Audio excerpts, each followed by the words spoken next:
आज्ञा ए होउछन्ति सौम्याश्री ऋषि। सौम्याश्री आज पंचभूतरे विलीन होइछन्ति। समस्ते लागि पड़ी सौम्याश्री मर शरीर को जालुछन्ति, हेले सौम्याश्री जलु नाहंती। सुखिला काठ भी निआं धरू नहीं, खाली धुआं ही धुआं। सते जेमिति सौम्याश्री जीवन खाली धुआंमय।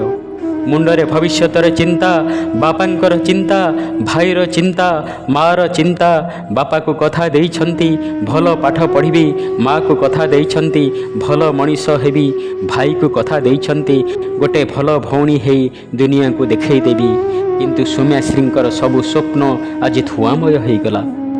जुईरे पड़ी रही सौम्याश्री जेमिति कहउछन्ति मो भितरे आहुरी अनेक कथा बाकी रही, मो उपरे अनेक निर्यातना हेछि, ना मु काहाको कहि पारिछि ना सही पारिछि।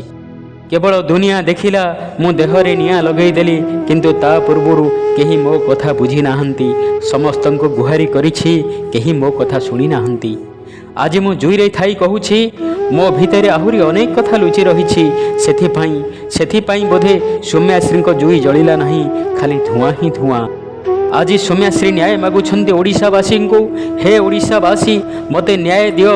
आउ कौनसी झियंक उपरे एमिति घटना न हेउ, केही एमिति निआरे जली पड़ी पाउंस न हुअन्तु। एई नर राक्षस मानकु आज उचित शिक्षा दे जाइछन्ति साहसी झियो सौम्याश्री। ब्यूरो रिपोर्ट ओंकार न्यूज ओडिया।